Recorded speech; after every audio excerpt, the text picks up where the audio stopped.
No creo que mi aporte haga la diferencia. A veces creo que mi ayuda no será suficiente. Es que yo solo puedo dar un poco. Quisiera ayudar, pero no tengo mucho que dar.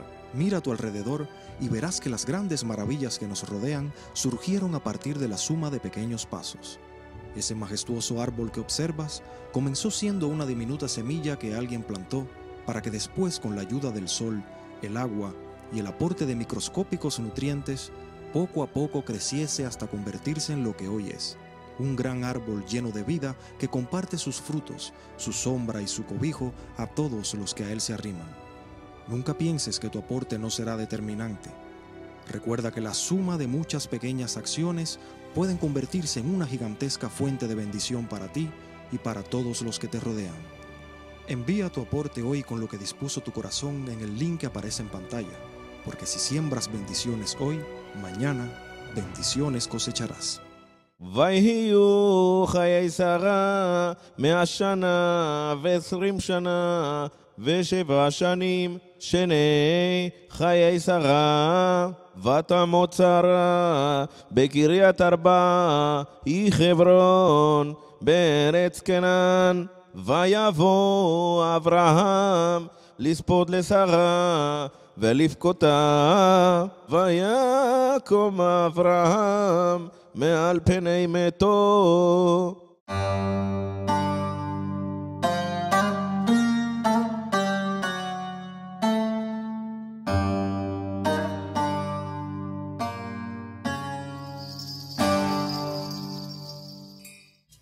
Es muy práctica Sara al dejar la parashá, al hablar de Sara para nosotros. Si hasta los caballeros necesitamos aprender de Sara, desde luego aprendemos de Abraham, pero Sara trae una enseñanza tremenda para cada una de las damas del pueblo de Israel. Y pensar que muchos creyentes, buenos creyentes espirituales, han vivido décadas sirviendo al Eterno y no se han enfocado en Abraham y en Sara como sus patriarcas. Es que vivir aislado del pueblo de Israel es vivir una fe sin un principio, ¿no? Y la vida de Abraham, nuestro padre, ella empieza con un relacionamiento con el Eterno que pasa de padre a hijo y llega hasta donde estamos nosotros. Nosotros somos llamados hijos de Abraham.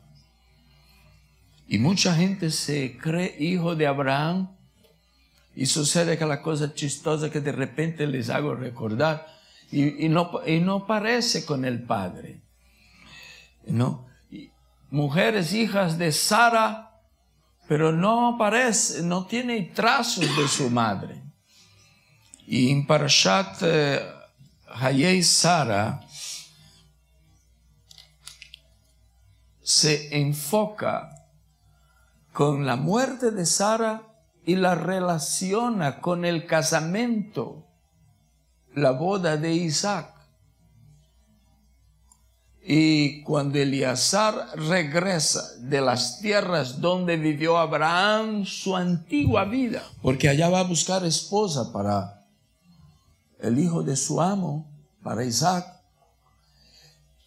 y viene la muchacha en una caravana de 10 camellos, de tal manera que él no la puede exactamente divisar, reconocer, pero ella le pregunta a Eliezer: ¿y quién es el varón que está allá a lo lejos? Ese es mi Señor, ¿no? Entonces ella se cubre y Isaac la recibe en la tienda de Sara. Es decir, que Rivka llena la tienda de Sara. ¿Será que todas las damas de nuestras comunidades llenan la tienda de Sara. Llenar la tienda de Sara quiere decir que lleva las características de Sara. Quiere decir que va a cumplir su misión en el plan del Eterno de constituir una nación como lo cumplió Sara. ¿Usted se acuerda que Sara con Abraham fueron hospitalarios al recibir los 3 malachim antes de la caída de Sodoma y Gomorra? Y Hashem estaba allí. Y ellos prepararon comida y sirvieron a los peregrinos. Y Rivka, cuando Eleazar llegó de un viaje de más de 700 kilómetros al lomo de camello, ella atendió a Eleazar y a la necesidad de todos los 10 camellos, como 2,000 litros de agua. Ella era hospitalaria también. O sea, ella llenó la tienda de Sara perfectamente. Bueno, primero nuestra parashá aparece con los detalles de las vidas de Sara. Hayei Sara, la preparación de un lugar para el sepultamiento de Sara, dicen los sabios de Israel, los rabinos más clásicos que han estudiado por siglos y han transmitido un poco de su entendimiento a generaciones de rabinos. Dicen que Sara murió a los 127 años, como dice la Escritura, cuando supo, o sea, le pasó algo cuando supo que Abraham, su marido, había llevado a Isaac para ofrecerlo en sacrificio. El día que Abraham se despide de Sara y la deja en casa con la noticia de que se va a ofrecer sacrificio en un lugar ahí lejano. ¿Y quién más va? Voy a llevar al muchacho, voy a llevar a un mozo para ayudarnos y regresamos. Entonces ella se quedó en la casa. Dice que después ella llegó a saber que para sacrificar a Isaac, Abraham había ido. Y ella sufrió terriblemente y esto le causaría la muerte, según han entendido los rabinos. Pero parece ser que cuando Abraham vino va a comprar una sepultura para Sara, él busca a los propietarios del terreno en Canaán donde él estaba, que ya era una tierra prometida a Abraham vino, que hoy es Israel, pues que llegó a ser Israel.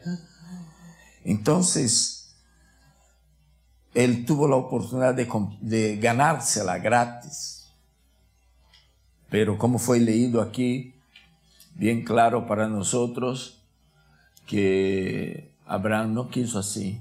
Abraham dijo, no, dígame cuánto cuesta y yo se lo pagaré. Los intérpretes clásicos de la Escritura dicen que los cananeos pusieron una gran suma de dinero, exageraron. También Abraham era muy rico y Abraham pagó sin reclamar. Parece que desde que Abraham vino, regateó de 50, 45, 40, 30, 20 y Hashem llegó a 10. Si hay 10 justos en Sodoma, yo no. Esto como que ese incidente le dio fama a Abraham de regateador. Pero en la compra de la cueva de Macpela, Abraham, cuando le dijeron tanto cuesta, él se lo pagó.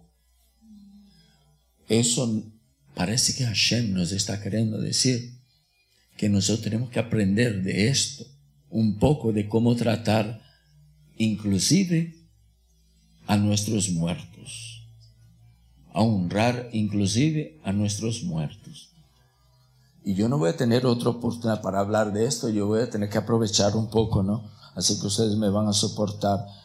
Instruirnos acerca del trato que debemos dar a nuestros muertos. Y como nosotros siempre tenemos la oportunidad de recomenzar, pues es una buena hora para que nosotros aprendamos. En Israel, dentro de la cultura judía, por causa de lo que enseña la Torá, los muertos nuestros deben ser sepultados en el mismo día, especialmente en la tierra de Israel. Moshe nos dejó diciendo que no se debía dejar un muerto para sepultar en el otro día. Yo me sorprendí mucho cuando llegué a Israel. Había personas que morían 2-3 horas después y estaban haciendo el servicio en el cementerio y ya lo estaban sepultando. Y pareciera a algunas personas que eso era una deshonra, porque ¿por qué se apura tanto en hacerlo? Pero de acuerdo con la Torá es un honor no tener el cuerpo expuesto allá afuera, que es una vergüenza para el muerto. Darle sepultura, además de que un cuerpo muerto trae y produce, digamos, impureza ritual. Lo otro que es que se lo debía sepultar. Abraham, usted imagínese si nosotros éramos noticia hoy de que Abraham habría incinerado a Sara. El camino más económico, tal vez. Pero la Torá dice así, que los muertos vuelvan al polvo donde fue tomado. Entonces, merecía sepultura. En la cultura, vamos a decir así, en las tradiciones nuestras, dicen, por favor, trata de entender, estoy hablando ahora de las tradiciones. No estoy hablando de un mandamiento de la Torá. Y es bueno que usted sepa de esto. Si has vuelto a tu raíz, debes conocer a tu pueblo, las tradiciones de tu pueblo. Dice que cuando una persona muere, el alma no se va inmediatamente del sitio. Sale del cuerpo porque no puede manifestarse en el cuerpo, ya que el cuerpo está muerto, ¿no? Entonces, el cuerpo está muerto, no le va a hacer caso al alma de caminar, de hacer algo. Entonces, el cuerpo ya no le sirve. Pero que, según las tradiciones, no se va inmediatamente. Entonces, a una persona, por ejemplo, que fue enseñado que después de muerto, aquello que por años, por toda su vida, fue objeto de su aprecio, recibió sus abrazos y besos, ahora pareciera que no vale nada, como que fuera basura. Tanto hace meterlo en un incinerador como tirarlo en una fosa y olvidarlo. Pareciera así como tratan las otras versiones de fe. En el judaísmo hay un ritual enorme. Recientemente, hace unos 3 meses, 2 meses, pasó para la eternidad un hermano nuestro. Y yo tuve que sentar con el hijo que no venía a la congregación y decirle, vea, así es el pueblo suyo y de su padre. Usted tiene la libertad de hacer como quiera, yo no te puedo obligar a hacer lo que tiene que hacer. Y él me dijo, dígame lo que yo tengo que hacer. Y ellos tuvieron, y él honró su padre hasta después de la muerte. El cuerpo fue llevado a una Hevra Kadishah, para ser bañado, lavado, vestido dignamente, puesto en un ataúd kosher y llevado a un cementerio judío. Alguien diría, sí, pero es tan importante que sea un cementerio judío. ¿Qué me dice usted? Mañana sus nietos, sus bisnietos van a saber que su abuelo era judío, pero fue sepultado en un cementerio pagano lleno de idolatría. Eso no será una buena herencia que va a dejar. ¿Entendido? Pues bien, otra cosa. Dicen que los muertos, el alma, sale, pero se queda allí, según la tradición, hasta 7 días, viendo que tanto lloran, que tanto honran los restos mortales, lo que sobró, el cuerpo, digamos así, no digamos restos, el cuerpo de aquel que estuvo habitando entre ellos, de su padre, su esposo, su esposa, sus hijos, sus hermanos. Ahí usted diría, sí, eso es bastante difícil para creer. Yo también entiendo eso, es bastante difícil, por eso estoy diciendo que es una tradición. Ahora, interesante que las tradiciones no son tradiciones adquiridas por una semana, un mes, un año o una década. Son tradiciones desarrolladas por miles de años. De Abraham para acá son 4.000 años. ¿Qué le parece? De Abraham para acá son 4.000 años. Cuando Yeshua, eso me hace recordar que cuando Yeshua fue a resucitar Lázaro, su amigo, ustedes conocen muy bien. Ahora no estoy hablando de la Torá, estoy hablando de escrituras apostólicas. Yeshua llegó a la casa de Lázaro, Eleazar, y le dice, y llora con ellos, se sienta con ellos. Ese periodo que ya era del 4.º día, se llama en hebreo Shiva, de estar sentado 7 días, de estar 7 días de duelo. Y Yeshua llega ¿en qué día? 2º, 3º, 4º, 5º, 6º, 7º, ¿qué día llega? Al 4.º día. Eso significa que hay judaísmo y halajá ahí en esa casa. Yeshua vino para la Shiva de su amigo. Vino al 4.º día. Y le pregunta a la hermana del difunto, ¿dónde lo pusieron? Sabe que en otras esferas dicen, ¿dónde pusieron los restos? Pero Yeshua dice, ¿dónde lo pusieron? Las muchachas fueron allá y dijeron, allí, lo sepultamos allí. Ahí Yeshua dijo, abra la sepultura. Se negaron de hacerlo. Y usted sabe por qué. Ya son 4 días. Huele mal. Y Yeshua insiste que se lo abra. Y abrió. Y mirando hacia adentro, dice, Lázaro. No dijo así.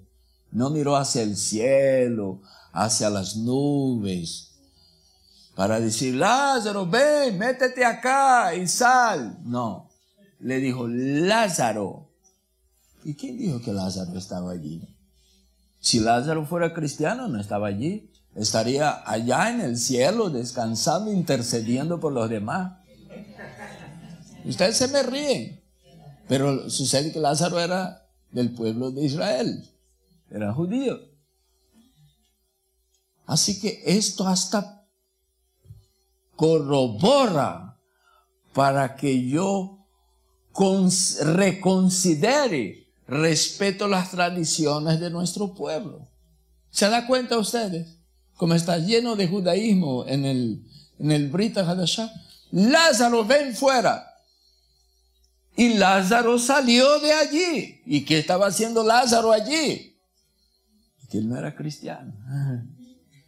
Es que las tradiciones.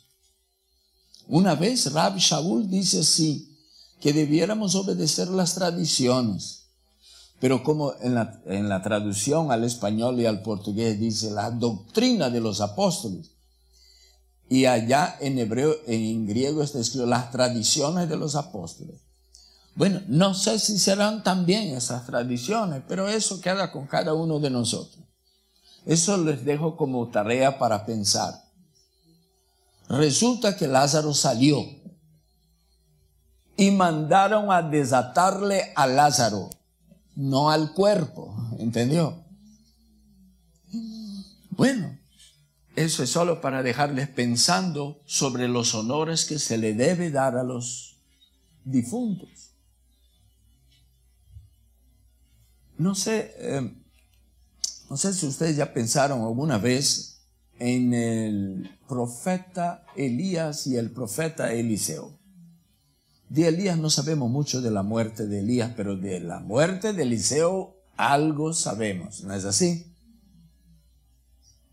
Sabemos inclusive que Eliseo, cuando fue separado o ungido, o cuando recibió el smijá es como la cobertura del manto de Elías. Antes de esto, tuvieron un diálogo los dos, después de cruzar el Jordán, o al borde de cruzar el Jordán. Elías le dijo a Eliseo, pídeme lo que tú quieras. ¿Se acuerdan? Y él dijo, yo quiero un yate. Quiero porción doble del Espíritu que está sobre ti. ¿Ok? Si tú me vieres cuando yo sea tomado, tú vas a recibir esto. Y él lo vio. Y resulta que Elías durante todo su ministerio hizo 7 milagros. Y Eliseo muere después de haber realizado 13 milagros. ¿Qué es que está de errado ahí? Si recibió la doble porción, debiera haber hecho 14. Pero muere y hace 13. ¿Qué pasa? Nos está faltando un milagro. Alguien allá murió después de esto de un tiempo y decidieron cavar sepultura en el sitio exacto donde habían sepultado a Eliseo. ¿Qué sucedió? Que cuando el cuerpo del difunto topó en los huesos de Eliseo, aconteció el 14º milagro. Esa es la visión, la primera visión que tenemos. Pero los rabinos ven más que esto. Los estudiosos, y no estoy hablando de los rabinos como yo y otros, rabinos que han estado estudiando por siglos y pasando un poquito que aprendieron para la otra generación y la otra generación, ellos dijeron así: lo que sucedió allí no fue solo el 14º milagro, fue que había un grado de santidad en los huesos del profeta Eliseo, que rechazó un cuerpo muerto encima.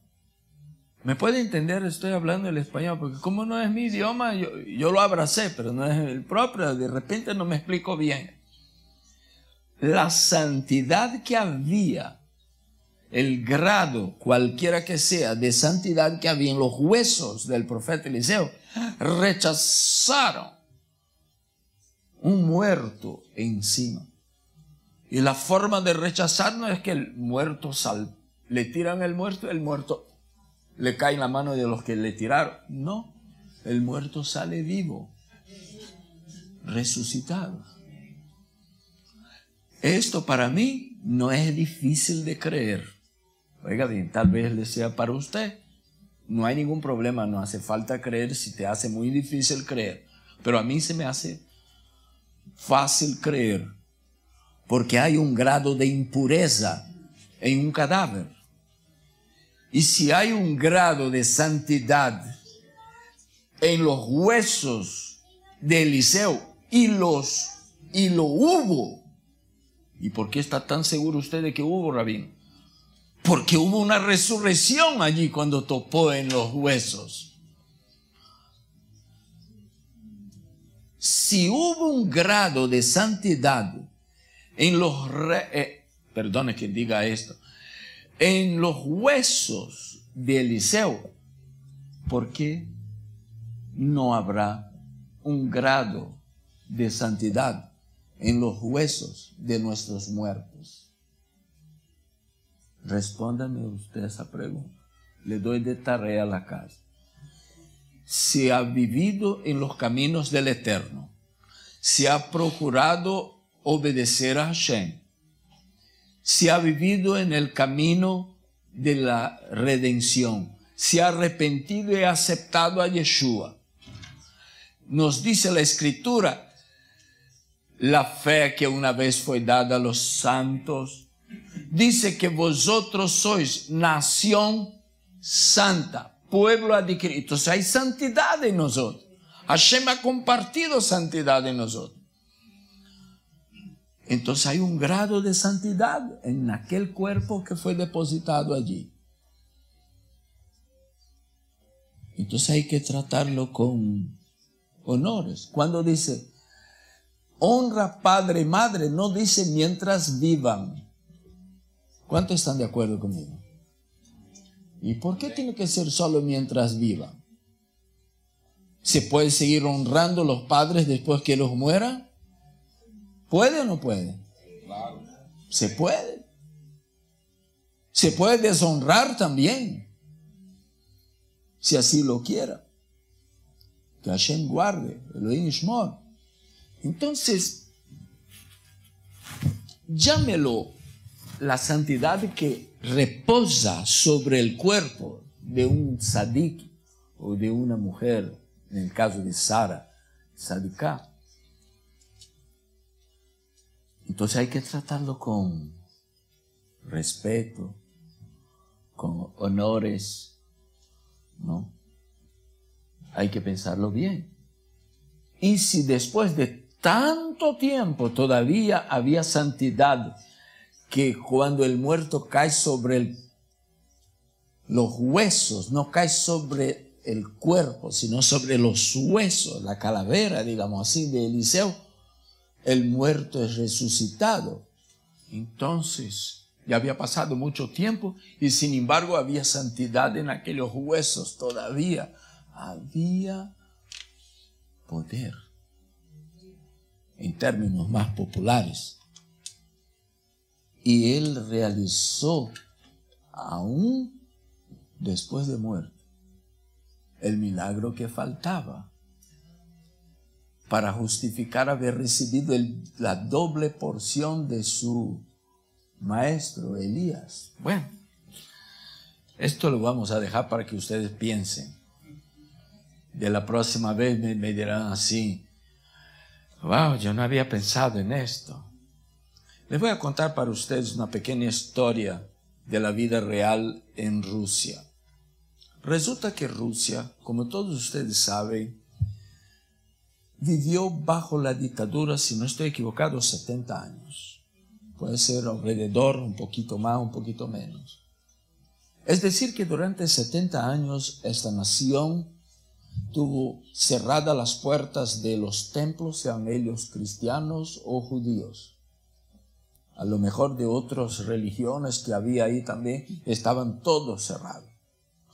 Solo se hacía cultos clandestinos y de gente muy atrevida, muy llena del Ruach HaKodesh, del espíritu de santidad, que arriesgaba su propia vida y su propia seguridad y hacía en los sótanos de los edificios y de las casas sus cultos. Si alguien quisiera buscar de Dios, de Hashem, tenía que ir donde ellos. Y ellos, pues, no eran exactamente judíos. Entonces, los hijos de los judíos que tenían las sinagogas cerradas, solo tenían un lugar para oír la lectura de las Escrituras, de hacer oración, de recibir una oración, era en estos cultos clandestinos. cayó la cortina de hierro y las puertas de la sinagoga se abrieron de nuevo, las puertas de las iglesias, de los templos se abrieron de nuevo. Pero aquella generación joven ya se había comprometido con aquellos cultos clandestinos y allí habían conocido a Yeshua.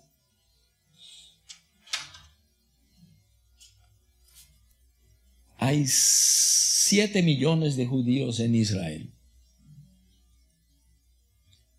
viviendo con 1 millón de palestinos ciudadanos israelíes. 8 millones, pero solo 7 millones son judíos. De estos 7 millones, dicen que 3 millones son de origen ruso, judíos de origen ruso. Y dice que la mayoría de estos 3 millones son judíos que conocen a Yeshua como su Mesías. ¿Dónde lo conocieron? Durante el tiempo de la dictadura. ¿Pero dónde? En estos cultos clandestinos, donde solo los atrevidos podían estar, los que estaban dispuestos a arriesgárselo todo. En Israel suelen decir que los rusos son mesiánicos. Y la verdad es que las congregaciones mesiánicas tienen más rusos de que cualquier otra nacionalidad. Generalmente son el 2/3 de la congregación son de origen ruso.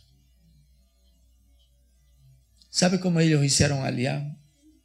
No fue porque ellos tenían un certificado de su rabino, fue porque sus abuelos fueron sepultados en un cementerio judío. Israel reconoció a ellos como judíos a causa de que sus ancestros les había dejado una herencia. ¿Cuál? La de haber sido sepultado en un cementerio judío. Usted y yo podemos pensar que nosotros somos los favoritos de Hashem. Somos los más bonitos, por eso nos eligió de nuestra familia para estar aquí. Pero eso no es cierto. Hay mucho más gente en su familia que hoy no están aquí, pero de aquí 1 año, 10, 20, ellos se van a acordar que yo y usted estuvimos aquí. Cuando ya no estemos aquí más, ellos se van a acordar de que usted y yo estuvimos aquí. Serán nuestros nietos, bisnietos. Algunos de ellos nosotros ni hemos conocido, ni ellos nos han conocido. Pero le dirán así: su abuelo, su abuela, ellos fueron sepultados en un cementerio judío. ¿Que ellos eran judíos? Sí. Y eso te da oportunidad de emigrar para Israel. Pero si yo y usted pensamos con mente romana, entendemos la escritura con lentes no judíos, no importa lo que hagan con nosotros, ya sea que nos incineren, ya sea que nos tiren en el mar, o ya sea que nos pongan en cualquier fosa, aunque sea en medio de toda la idolatría, el paganismo habidos y por haber, porque eso no vale nada. Esa no es la enseñanza de la escritura. Abraham pagó caro y hasta hoy tenemos allá en Israel la sepultura de Sara y de Rivka. Sabemos que nuestra madre, quién fue y dónde fue puesto su resto, y de allí ha de levantarse cuando venga Mashiach. Bueno, quiero dejar esa reflexión que tiene que ver con el honor que se merecen los muertos a un lado, y quiero enfocarme en otra cosa por compromiso con Hashem. Si usted y yo fuéramos a hacer el trabajo de Elíasar, ¿se acuerdan? Abraham ya está viejo, Sara ya murió, su hijo ya está en la casa de los 30. Los rabinos dicen que tenía 37 años.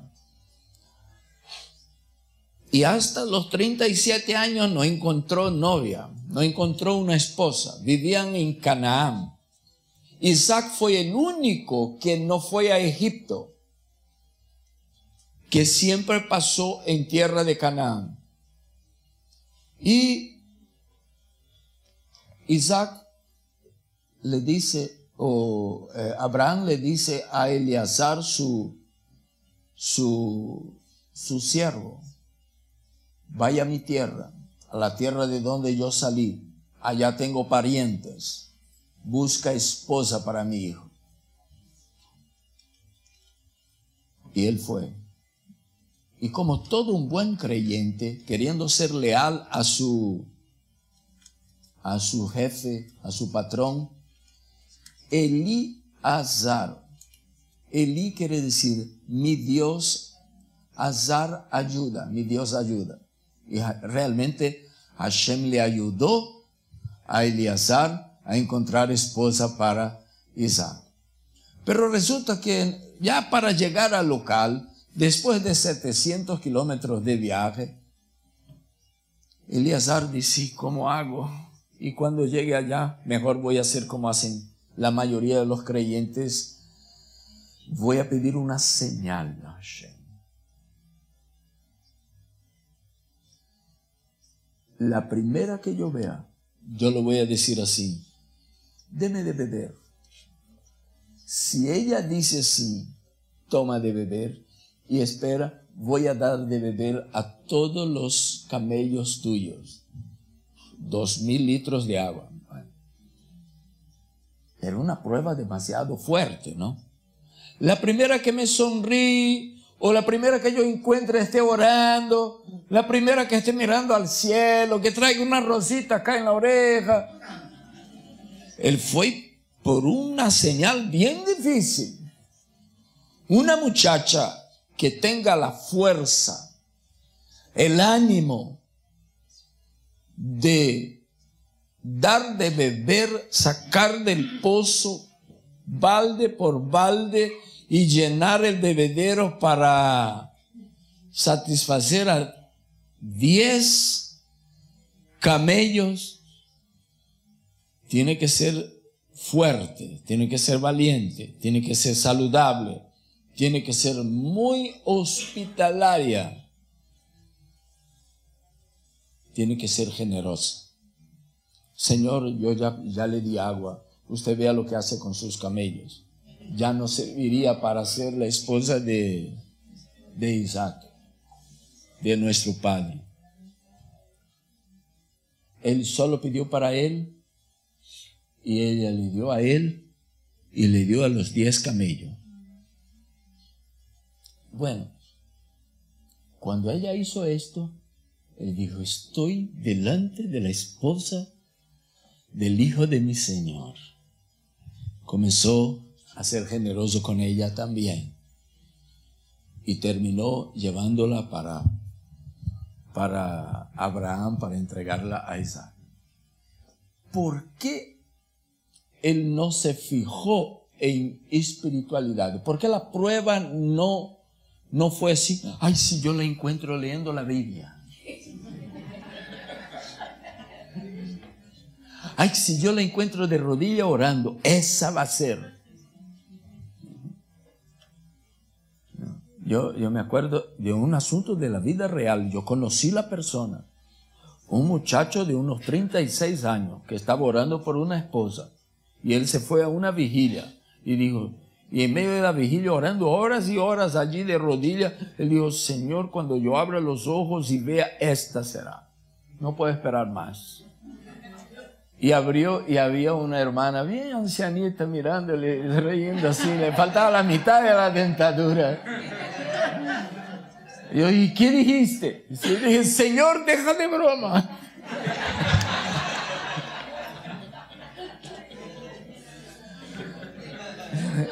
El que se me estaba durmiendo ahora se me despertó.